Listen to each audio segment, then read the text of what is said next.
everybody, and welcome to the Emotional Embuffination podcast. I am your host, David Ian Wilson, and here on Emotional Embuffination, we are training to become emotionally buff enough to overcome any conflict in life. And just as importantly, we're trying to discover new levels of success and happiness and figure out how to perpetuate those, keep making yourself happier and happier, and just live the best life possible. This podcast is just one of a bunch of resources I have available. If you want to see some others, check out my website, the Emotional Embuffination website, which is embuffination.com. Okay, today I get the pleasure of interviewing Jon Wagner, who knows a lot about jiu-jitsu, and we'll get into that in just a second. But the big reason that I wanted to have you on here today is that emotional embuffination, in my mind, is very much about a couple of things. One is resolving conflict, and the other is emotional management. And I think that from what I understand, jiu-jitsu offers both of those things in terms of a model. Would you say that's correct? Yeah, I agree. Okay. Totally. Well, thank you for agreeing to interview today. Before I get into any of that, though, can you tell me a little bit about your background? Specifically, when did you start training in jiu-jitsu? Why did you start training in jiu-jitsu? And how long have you been doing that? Yeah, my background. So I knew what it was before I joined the military when I was 18. I think I had just seen it in the UFC. Like the Gracie family kind of created the UFC and to showcase jujitsu or their style of jujitsu. And I joined the military shortly after 9/11, the terrorist attacks. And then my job in the military, I had a combat arms job, and they taught us jujitsu as part of our training. And it was amazing. Like I immediately just kind of caught the bug and realized how effective it was really quickly. And from there, I just kind of pursued more knowledge of it, just because in our job specialty, we focused a lot on combat. I mean, that was the main function of our job, and we did so much of it that when I got out, it was it became a therapy for me, in terms of my mental and emotional health. And so I've done it on and off since about 2001. I've known what it was since about 2000. And so there have been periods of time where I wasn't doing it. And the difference for me emotionally and psychologically was vast. So I really do it now specifically for the emotional benefits. Okay. Can you elaborate on that a little bit? What was the distinction when you noticed what it felt like on versus off? I think if I verbalized it, I think the difference would be I'm more present in the moment. It's almost like when you work out, just doing exercise, you get stronger muscles or you get a stronger cardiovascular system. But when you're doing a martial art, specifically for me, it's been jujitsu, mostly, you are forced to be present just by way of the difficulty of what you're doing. And like developing a muscle, you kind of develop a greater ability to stay present. And it feels like, to me, if the better you are at that, the more emotional control I tend to have. And when I get away from training, especially for longer periods of time, I lose that ability, or that muscle gets weaker, and it's harder to pull back into that and focus on staying present. So it's really just it's almost like a meditative practice, where I've been really bad at meditation. I've tried so much, but it's hard for me. And jujitsu is almost like a moving meditation for me. Right. And that's interesting because that's very similar to the emotional buffination model, which I mean, in part incorporates physical activity on some level, but also is this idea that you're working an emotional muscle in essence and making it stronger. So if you're not working on it, it's not getting stronger, or it starts to atrophy or something like that. So that makes a lot of sense to me. You said you jujitsu mostly. Like, does that mean you've studied other martial arts or any other sort of combative arts? Yeah, I mean, I just kind of became fascinated with um, martial arts in general, um, just because I wasn't a very like aggressive kid. Like I wasn't a very tough kid. I got bullied a lot when I was young, and then because I was always the new kid in school, um, my parents we moved around quite a bit, and honestly I didn't even realize that I was bullied until like I grew up and kind of understood what bullying looked like.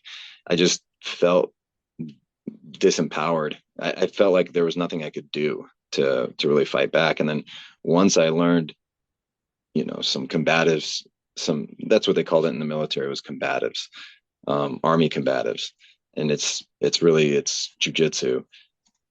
That made me realize that there was something I could do to kind of like take the power back a little bit and have a way to stand up for myself. And so I sought out other martial arts, just because I wanted to know what was out there. And just because and jujitsu had done so much for me already in terms of kind of empowering me, I was like, okay, well, what else is there? So I did quite a bit of boxing when I was in the military. I was on the boxing team, um, where I was stationed. And then I also tried kickboxing and judo. I learned a little bit of Aikido along the way. There's a guy here in Arizona that teaches Aikido, and I learned some from him. Um, and I learned some wrestling. I learned quite a bit of wrestling along the way, although I never really got into any of those arts deeply. I more was like incorporating them into the jujitsu that I use. Um, and I think that's a little bit because jujitsu just kind of fits me, whereas like maybe wrestling is uh, a little bit different, maybe a little bit different kind of personality. It's a very aggressive martial art, if you want to call it that. Um, Aikido I thought was beautiful, but it didn't have um, it didn't have live training like I enjoy, like the kind of live training that kind of puts me in a meditative state. Um, and then kickboxing and boxing and stuff like that, I enjoyed, but it is very violent. They are very violent ways of training, and I kind of saw from an early age that it wasn't a long term endeavor. I would compete in boxing and have really bad headaches for 10 days after getting hit hard. Um, and so jujitsu, it's like you train all of those things and then you try to train in a safe way that you take care of each other. That's kind of how I view jujitsu. And Sure. yeah. So acknowledging kind of these variations in terms of the fit to you, did you feel like you could get some of these same, I guess, meditative benefits from some of these other martial arts? Um, and it's just that this one happens to fit you better, or do you think that there's something unique in jujitsu about that cultivates that kind of meditative process for you? Well, I think for me, like the meditative state comes when you're actually doing some kind of sparring, whether it's high intensity or low intensity. The sparring aspect of jujitsu is very can be very gentle and very safe, so you don't feel like you're being bullied or beaten up by the other person, unless you're training with somebody who's very intense, but you can kind of pick your training partners and train in a way that is very safe and very relaxing almost, and kind of still get a good workout. And I just haven't experienced that in many other martial arts. It's kind of either too far to the violence side of the spectrum, or too far to the um, passivity side of the spectrum, where it's a little more theoretical and a little less physical work. Um, Right. and sometimes for me, that like just kind of being in that middle area where you're doing physical work, but it's not so violent that you get hurt. It allows me to like feel safe and be in a achieve that kind of meditative state, I guess. Okay. Do you have any sense of why it's creating this meditative state, or what exactly it's tapping into? I mean, do you know anything about the research underlying it or anything of that nature? Well, I know that as far as the research is concerned, I'm aware of some studies that have been done where people with depression or PTSD um, are able to kind of achieve some power over that, or some emotional strength in as a result of the training. And I think that it's because you're so forced to focus on what you're doing in that moment, because you're incorporating all parts of your body, like your hands, your feet, your neck positioning or your shoulder positioning. All of that matters when you're trying to control another person or keep that person um, you know,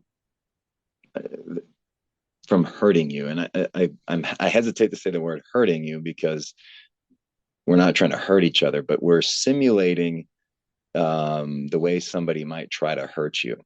And if it's like literally impossible to think about, um, you know, the dishwasher being broken at home, or the violence that you experienced in combat, for example, um, when you're doing something like that, and it's in the rest of your life, or like outside of training like that, it is really hard to find a way to kind of relieve yourself from the demons, so to speak.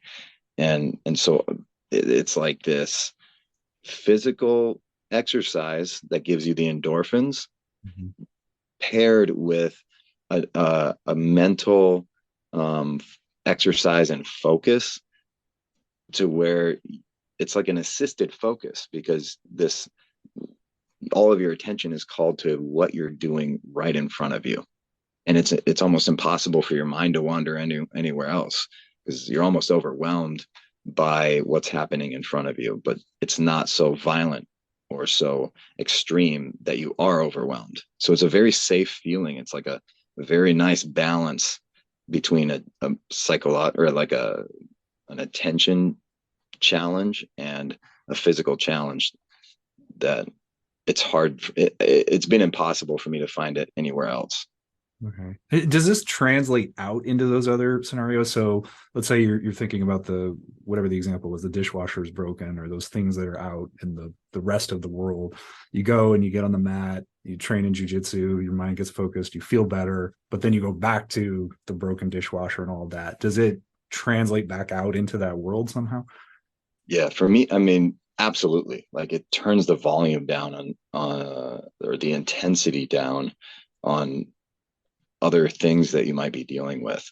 Whether it's like a small thing like the dishwasher being broken, or a heavy thing like the trauma, that soldiers or police officers or firefighters might experience.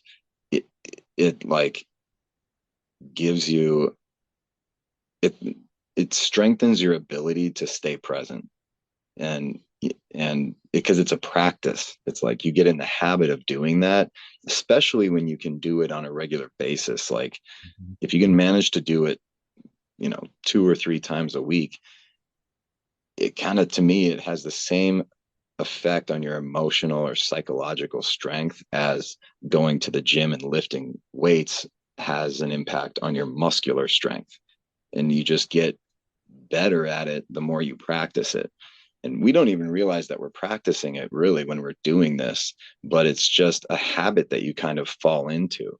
And I never really noticed that until I, you know, took time off of jujitsu and you know, struggled more with controlling the or overcoming, you know, the demons that affect combat veterans or, you know, people who have been through serious trauma. So just over the years, I've noticed how much of an impact it's had on me in that regard. So Sure. yeah. And that's interesting because that seems to, I know you said you're not into the like meditation, at least the kind of stereotypical version of meditation we think of where you just sit there and get lost in your thoughts or whatever. Although what you're describing seems very similar to my experiences with meditation, where sometimes I will have an experience where I'm doing meditation on a regular basis because I have done a lot of meditation, and I'll have somebody start yelling at me during the day after I've been doing meditation. I have this experience where I feel like I'm almost detached from the argument and the argument seems silly and I don't feel worked up by it, which sounds very similar to what you're describing. It's almost like you get strengthened in terms of how big this argument seems to be or what kind of a Oh yeah. ripple it's going to have in your life. So it does seem like Yeah. it's meditation, but on the mat instead of And sitting. I mean, I think that this kind of thing can be achieved through doing other activities. I mean, I think meditation is a great one because you can just kind of pick a quiet, if you can find a quiet space and where you're not going to be interrupted, it's a great practice. And I have done it a lot over the years with therapists and stuff like that. But it's really hard. It is a tough concept. And, you know, to be blunt, it's just hard to fully grasp. You know, I think it takes a lot of practice to get good at meditation. Um, and I don't have the patience. You know, it helps to have somebody guiding you a lot, I think, when you're doing that. But for me, just as a physical person, just, you know, I've always been interested in sports and stuff like that. And it's easiest for me to achieve a flow state when I'm doing something that kind of requires all my attention.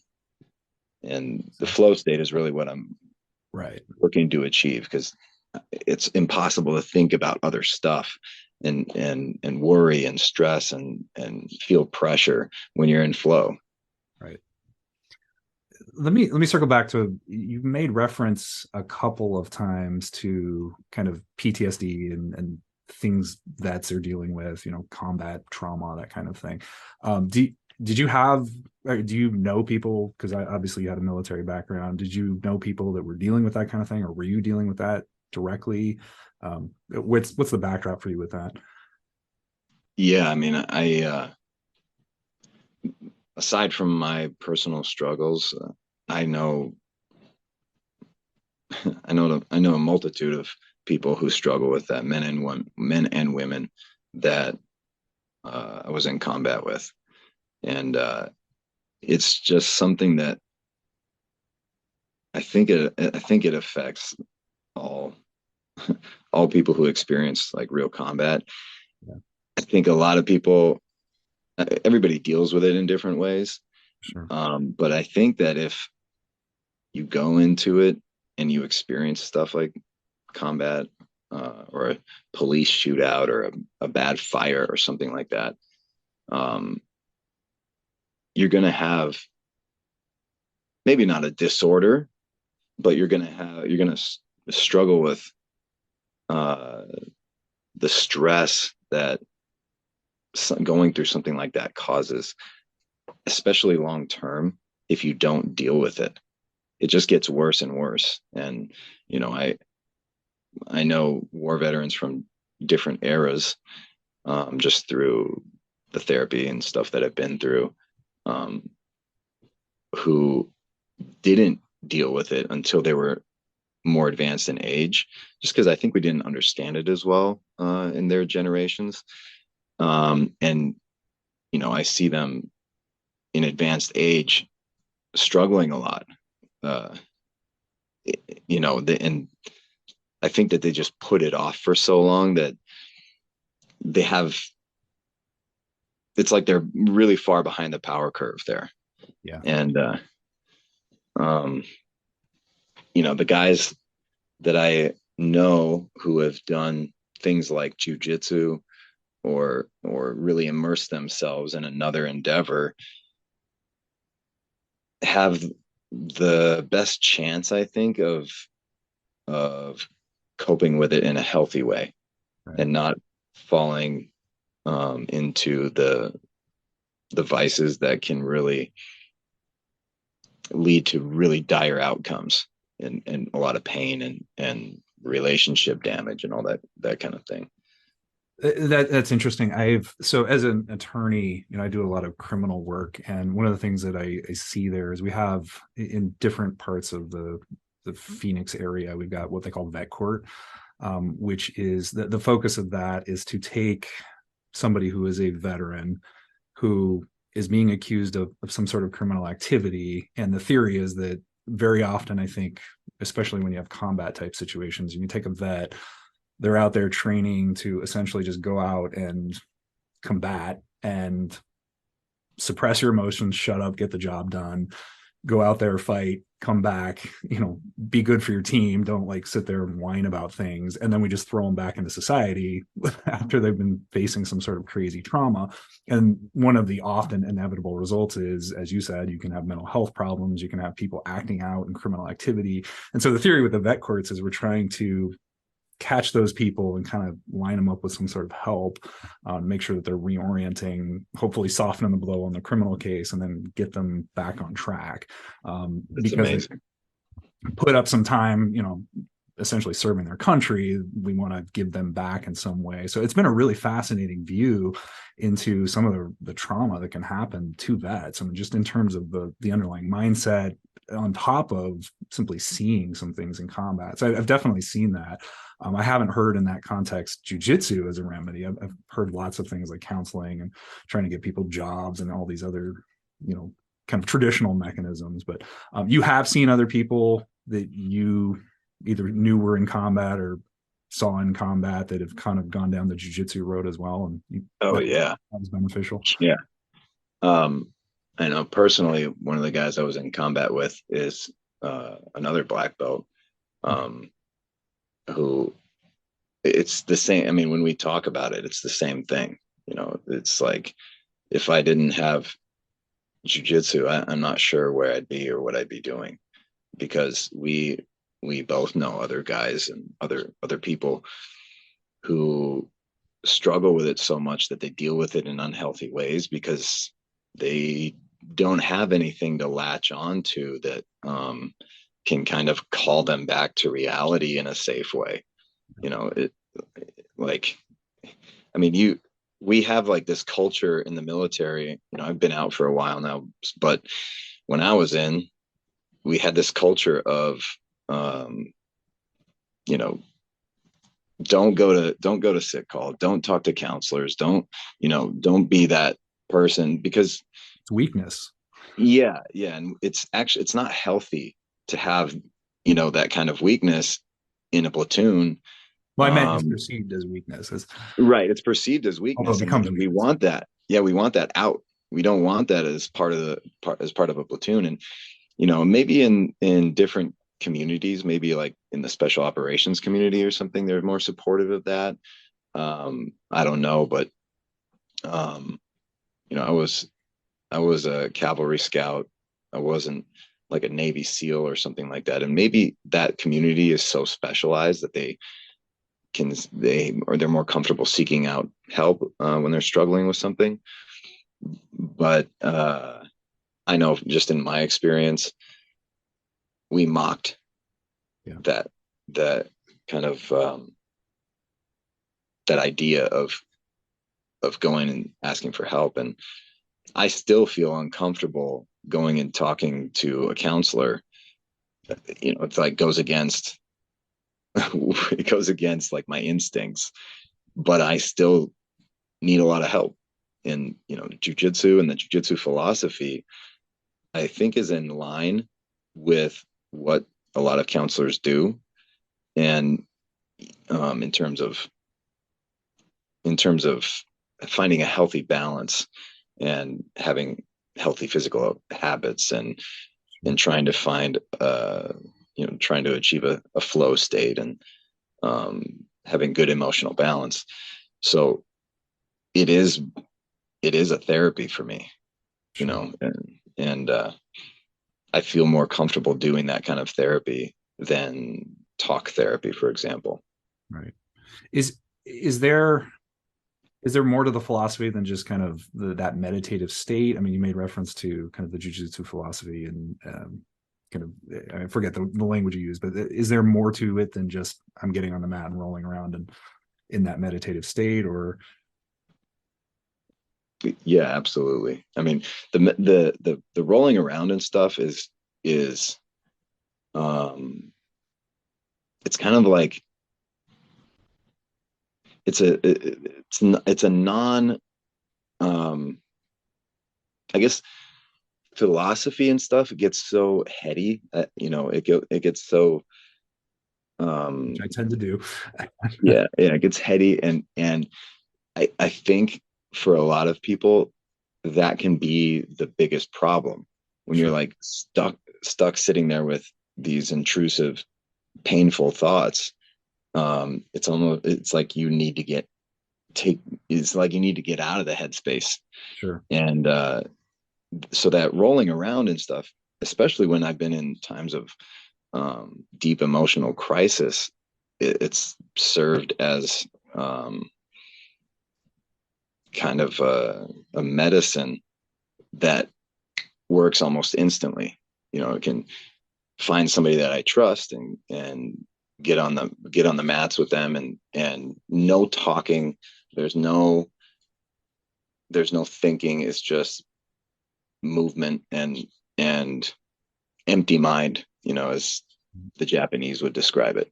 And you can find peace, at least for that 30 or 40 minutes or an hour that you're doing that movement, and then you're so exhausted at the end that you can rest.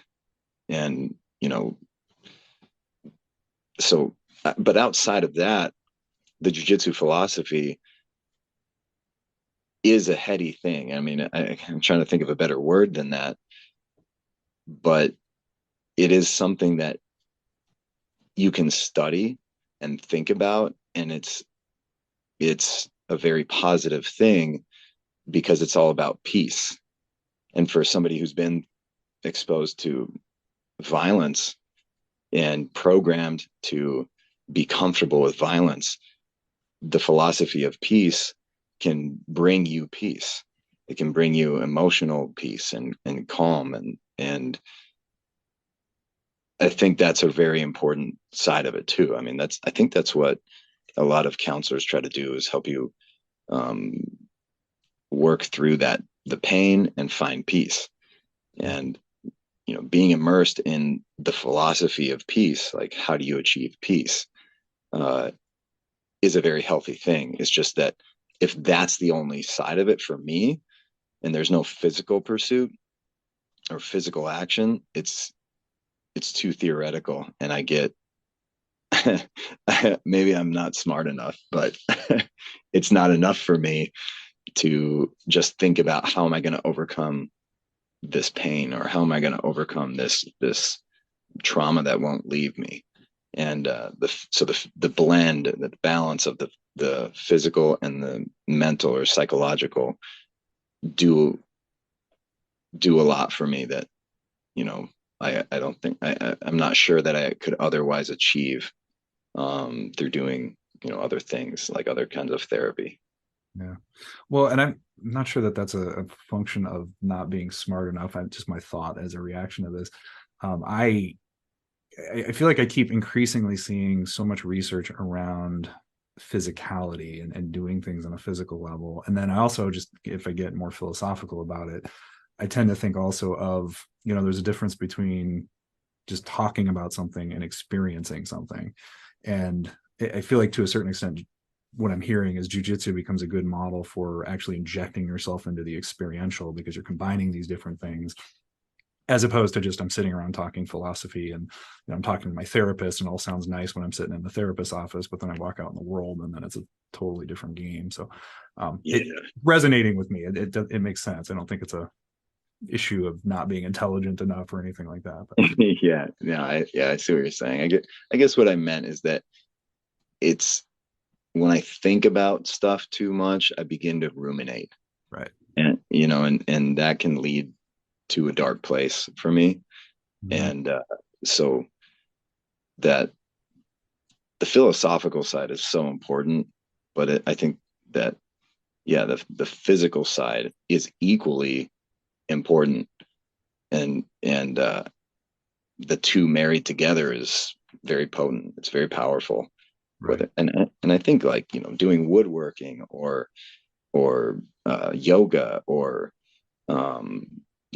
any number of other physical activities combined with some kind of psychological practice or philosophical practice could do the same thing for people.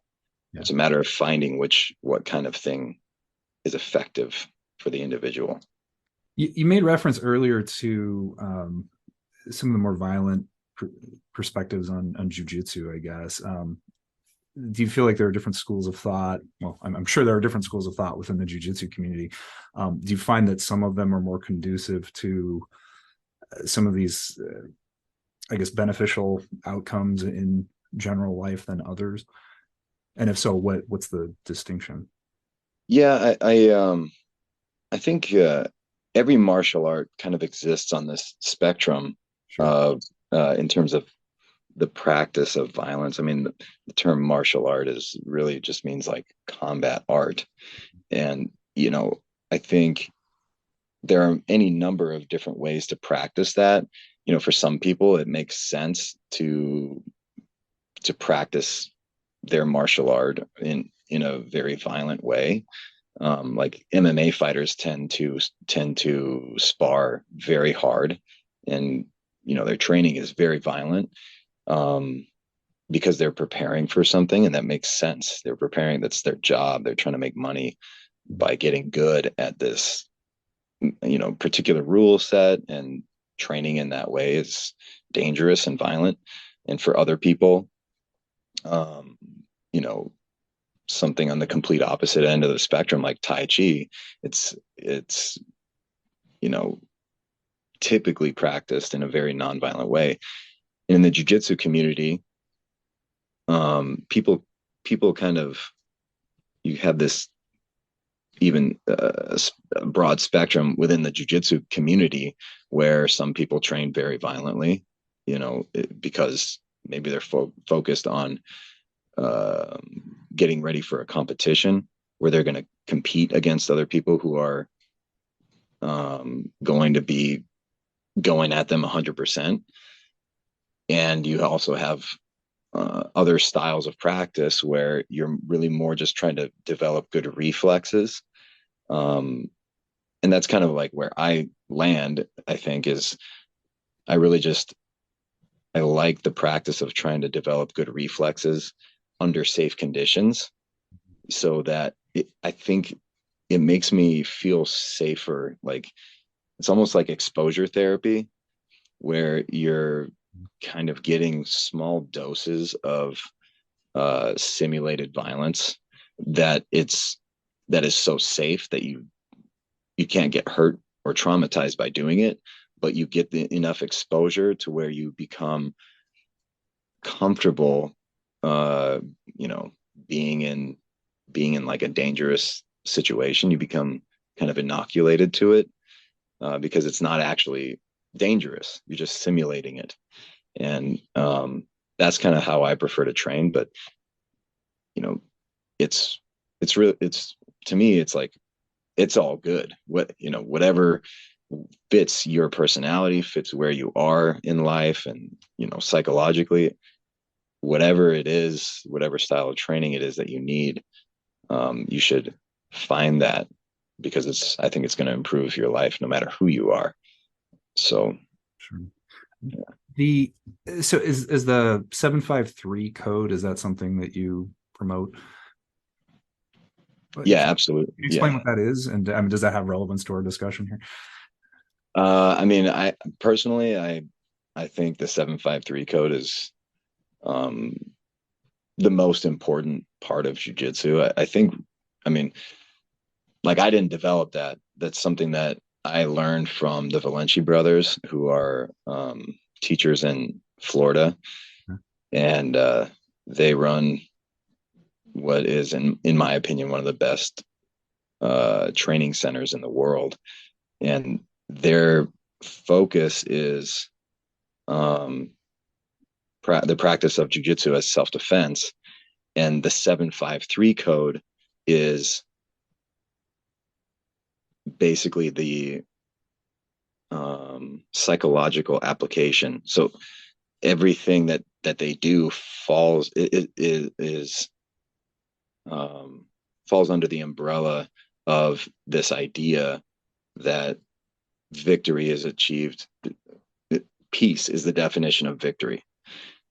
And that comes from the 753 code. Doing the right thing, being courageous, being respectful, being benevolent.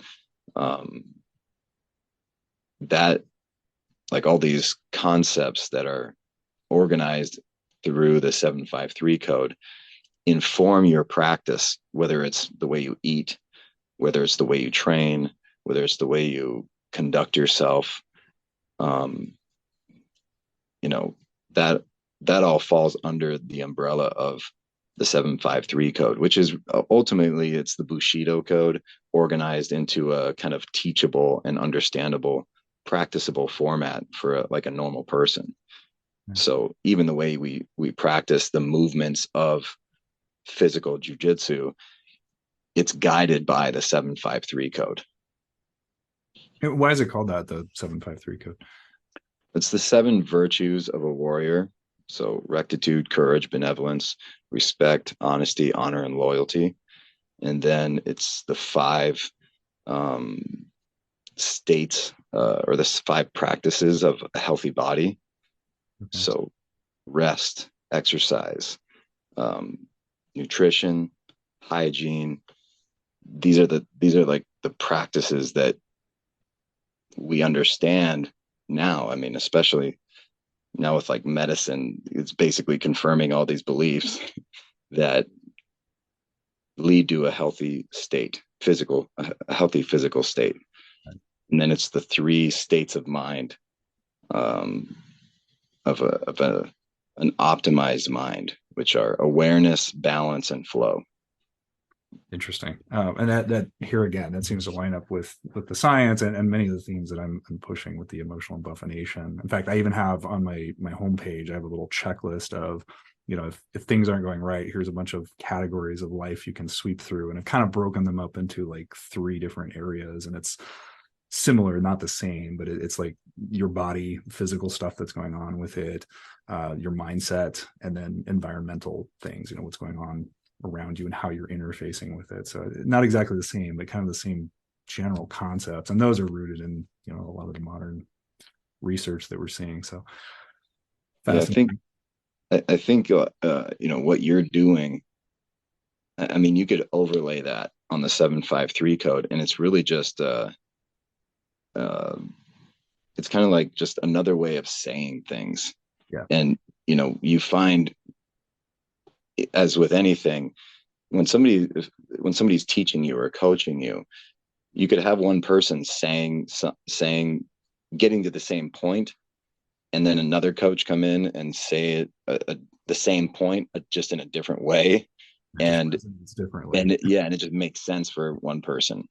And I think I missed, I don't know if I mentioned this, but one of the points of physical health is the idea of positivity. and having a, a positive outlook, that is really something that is affects your physical health as well. And I've noticed that personally over the years as well. And it's another, I think, part of emotional embuffination as well, Mhm. is having a positive outlook, because it not only affects your emotional health, but it affects your physical health on a very deep level. So all these concepts, I think, if you kind of zoom out, they're all the same. It's just, does the way this person say it or teach it resonate with me? Yep. And I love what you're doing, because uh I've told other people about it, and they're like, wow, I love that word. Emotional embuffination. I've never heard that. And Well, thank you.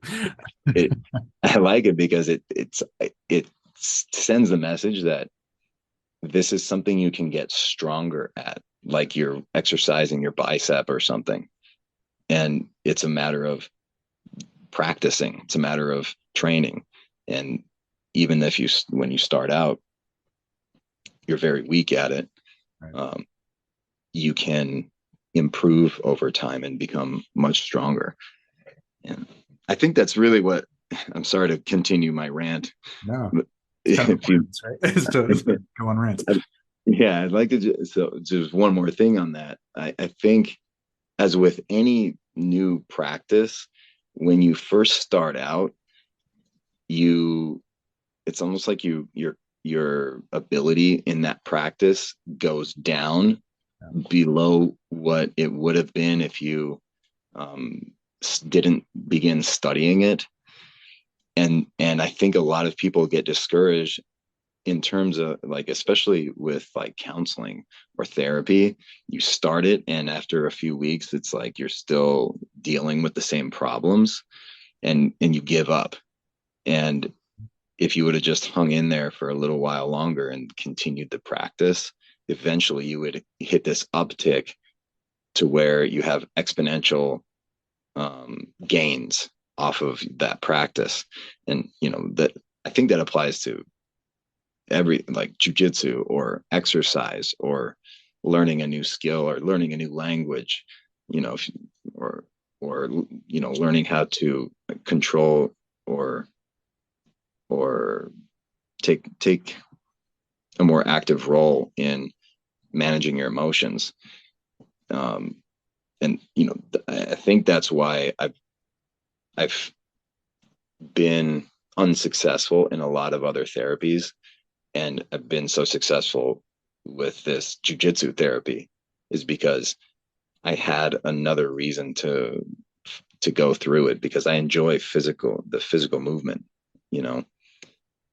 So Well, and I yeah, really like this paradigm that you're offering in terms of, there's these different mechanisms we can use that are all sort of touching on the same basic principles, but one might resonate with you differently. Like maybe jujitsu just does not work for me, and I go and find tai chi, or I do counseling, or there's something else out there that clicks with me. But for some people, jujitsu is the way. That's the one that clicks, and that's the one that resonates. So that I like that paradigm, because that seems to fit with, again, many of the themes I've had, which is more just get the basic concepts in there and then figure out how to connect to them in a way that makes sense for you.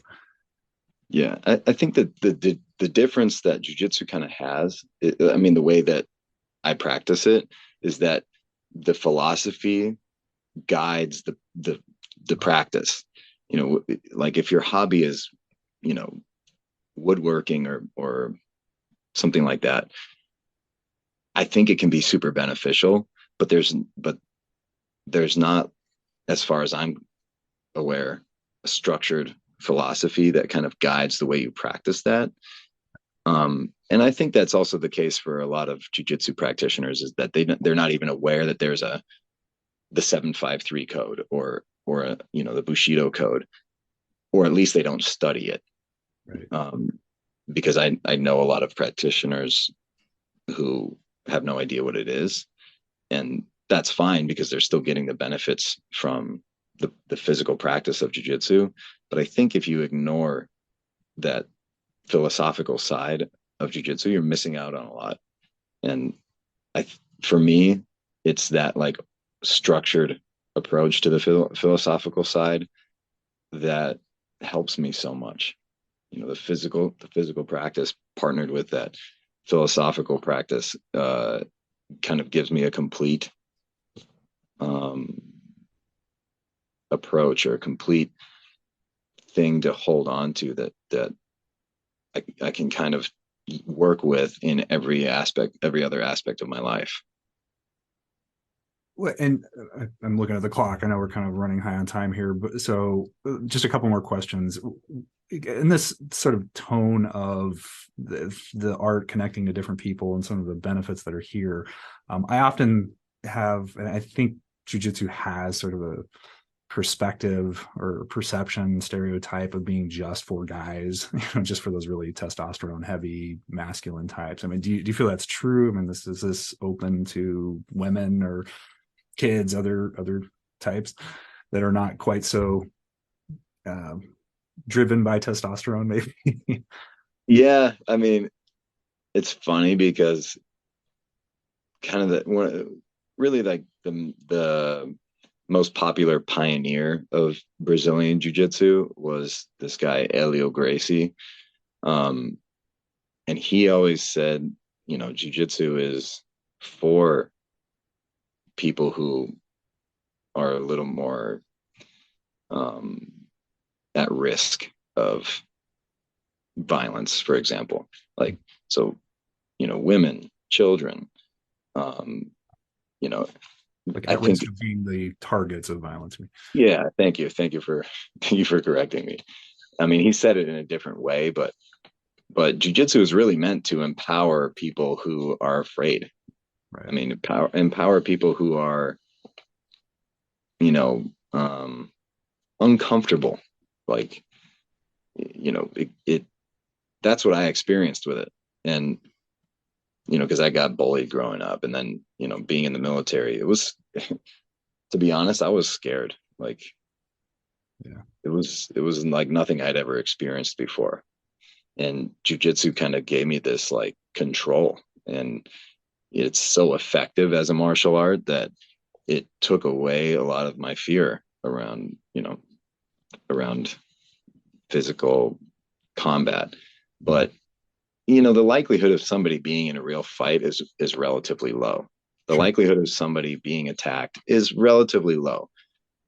But practicing, or simulating fighting in some way is very empowering, because you get comfortable. You start to understand what is actually dangerous. Like I said earlier, you kind of get inoculated, and you become comfortable in your own skin. So I think, if I could give a gift to anyone, whether it's like a child, or a father, or a woman, or a grandparent, or whoever, it would be jujitsu, because I see how empowering it is every time I see somebody who does it. We discuss it, and it's like the transformative benefits of learning it, whether you're a man or a woman or whatever, uh, a child, or somebody who's in more advanced age, is just, it's very empowering. You become more confident, you become more comfortable, and it's very therapeutic. It's very cathartic. And it has a reputation of being for big, strong brutes, Right. because it has become a sport. And the sport is beautiful. I love the sport of jujitsu, but that is one aspect of the practice of jujitsu that has just grown in popularity over the years for a variety of reasons. But it's one aspect of jujitsu. It's mainly the grappling aspect of jujitsu, which is a lot of fun. But you know, there's other aspects: striking, throwing, defense against weapons. Those are other aspects of the physical practice of jujitsu. And then the philosophical side, Right. is also another aspect, and it's arguably the most important, because when you're laying in bed at the end of your life battling cancer, you can't practice jujitsu. you can't practice the physical side of jiu-jitsu just because you're so physically weak. So having the philosophical side, you can continue your practice of jiu-jitsu even when you're not doing the physical stuff. And it can give you hope, where there is no hope otherwise. It can give you something to like latch on to and use as a shield, and something to study, something to focus on, something to work on.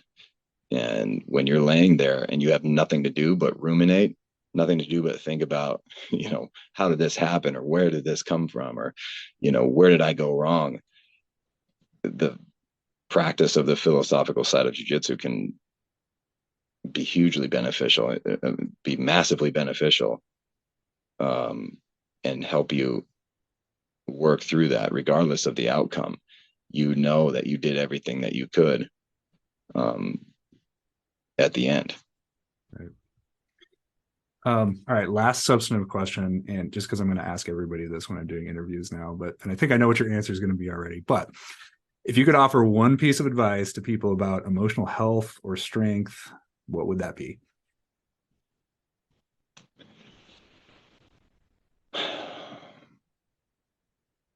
Not just practice jiu-jitsu. I would say find something to be responsible for, and commit yourself fully to taking to doing that thing, or taking care of that thing in the best way possible, the best way that you know how. And whether it could be a very small thing, but pick something and commit to being responsible for it, and taking care of that thing, or doing that thing in the best way that you can manage. And don't worry about how other people do it, or don't worry about being judged, but do it in the best way that you can. Okay, that was way deeper than what I had in my head. That was really good. That's awesome. And so you run a jiu-jitsu school, correct? Yes, I do now. Just started. Okay. If somebody wants to reach out to you or kind of learn more about your school, what can they do? I would love it if people would follow our Instagram. If you're on Instagram, it's Wagner JJ Academy. That's WAGNER JJ Academy. And we're on Facebook at the same handle. And our website is wagneracademy.com. Okay. Awesome. Thank you very much for your time. I really appreciate it. This has been super interesting to me. I thank you for agreeing to do the interview. And I guess any words of parting words of wisdom? I just want to say thank you, and I love what you're doing with the emotional embuffination stuff. I think as it grows, you're going to touch a lot of lives and a lot of people in a positive way. And I just want to let you know that I really enjoy our discussions. I get a lot out of it. So thank you very much. Well, I appreciate that also. All right. Well, I guess we'll wrap it up there then. All right.